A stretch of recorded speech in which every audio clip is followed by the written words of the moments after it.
For a while now, brainrot has been a very popular trend, especially on Roblox. Many thousands of brainrot games were made that got hundreds, thousands, and in some cases even millions of players each. But brainrot, just like any other big trend, eventually began to slowly lose its popularity. At one point, you had brainrot games take up the top places on the platform, but today you won't really see any brainrot games among top 5 most popular games on Roblox. And while brainrot has been slowly losing its popularity, it seems like Roblox decided to speed things up a little by fighting against brainrot games. About a month ago, this guy called Platinum made a post where he says that it looks like Roblox has updated its algorithm to prefer higher quality games over brainrot games. And a whole 8 days later, David Baszucki, the CEO of Roblox, quoted that post, saying that Platinum was pretty much right, and that they want Roblox algorithm to recommend more long-term games. And the reason why most people immediately think about brainrot games after this is simple. They are the complete opposite of long-term games. It has been about a year since brainrot has become a big trend on Roblox. And how many brainrot games have you seen reach the front page? Well, the answer is definitely much more than the amount of brainrot games you'd see on the front page right now. A grand total of 2 brainrot games can be seen on the front page right now, which are Kick a Lucky Block and Steal a Brainrot. And if you scroll down enough, you can even find Escape Tsunami for brainrots. Some of you probably forgot about that game at this point, but a little reminder that Escape Tsunami for brainrots actually was one of the top games on Roblox just earlier this year. And this game pretty much sums up the case of most brainrot games on Roblox.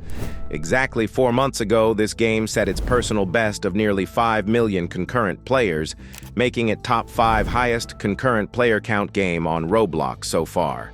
But today, the game gets about 250,000 players with admin abuses, less than what some of the top games get regularly. And if we check its average player count through those months, the graph does not look happy for the game. From averaging over 600,000 players to less than 20,000 in just 4 months. Steal a Brainrot, on the other hand, is a game you definitely heard about and know about. After all, that game is the record holder for highest concurrent player count.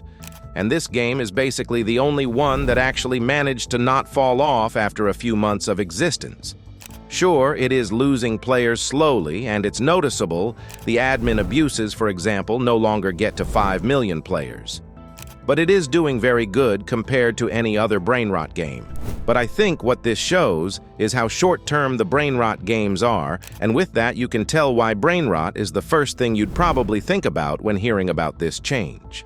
But if that wasn't enough, a new change has hit the platform, a lot more controversial one too. Now you need to get 500 engaged players for the game in a span of 60 days, and then maintain at least 100 after that goal for your game to be playable by people below the age of 16. Here's an example of how it looks like for you as a developer when your game did not meet the goal. But how hard is it to get those engaged players, you may wonder? Well, this guy in his post has gone pretty viral recently. He revealed that he spent $370 to advertise a game. It got over 30,000 visits and only 70 engaged players. Some simple math, and at that rate, he would need about $2,600 to meet the goal. So the reason why this is a very controversial change is pretty obvious.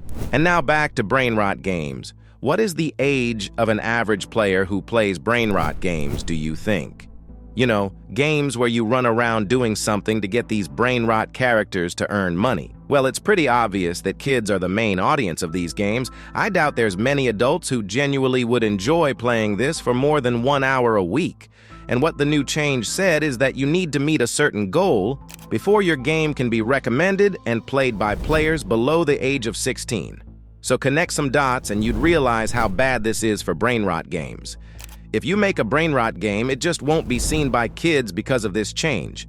And now also remember how hard it is to get the goal as a beginner developer. Out of any trend, I feel like brainrot is the one that would feel the most impact because of these changes. Take RNG games like Souls RNG or Slime RNG.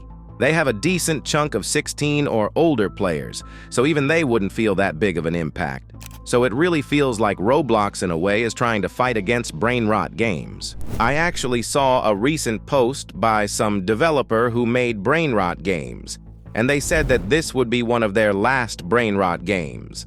The recent changes just make it less rewarding to make Brainrot games, as they say, and creating something different would be a better idea. But besides Roblox, I already mentioned how Brainrot games, even before these changes, have been doing worse. One way to see it is just check the peak player counts for front-page Brainrot games over time.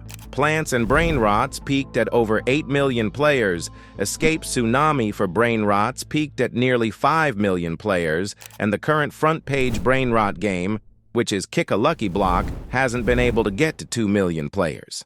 It really shows that kids themselves have been losing interest for Brainrot games at this point, and it's not really a surprise. When Escape Tsunami for Brainrots came out, it became very popular despite in many cases being pretty ugly, and I mean even right now I wouldn't say personally it has gotten that much better. But what this game did is create a new wave of Brainrot games that wanted to copy it.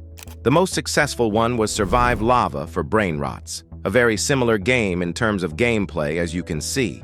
And that game peaked at over 1 million players, but right now, as you can see, it has a lot less players compared to before. A more recent example is Swing Obby for Brainrots. Same type of gameplay. Go to an area, get Brainrots, go back, earn money, get more upgrades, and go further for better Brainrots. And this game went from 100,000 to 2,000 players in a span of about 2 months. A lot of Brainrot games just copy each other and then barely survive for at least a few months. And what made it so much worse is that templates have been a pretty popular thing with Brainrot games. Here's a template for the Swing Obby game I just showed. Anyone can buy it and create the exact copy of the game. And the reason why these games do not last long is because kids simply get bored, because all of those games look pretty much the same and feel the same. As soon as you get bored of one of them, you won't find the other ones fun either. The new Kick a Lucky Block did try to be a bit more unique, which helped it get so many players. But just like with Tsunami Game, there is more and more games that are trying to be just like it. And in general, people just seem to be tired of Brainrot games. Recently, I saw a post from this guy called Indian showing off his new game called Catch a Brainrot, which did not release yet. But it got quite a lot of attention, and quite a lot of people agree that the game looks good and has high quality, but the fact it uses Brainrot ruins the game for them. So Brainrot is losing everyone's interest. Even the kids aren't playing Brainrot games as much now. And now it seems that even Roblox themselves is sort of fighting against the Brainrot games, especially with the engaged player requirement. Anyway, make sure to like and subscribe if you enjoyed the video. I would really appreciate that. You can watch one of these videos while waiting for a new one. They are good too. You can join my Discord server or play our game with links in description, and I will see you soon.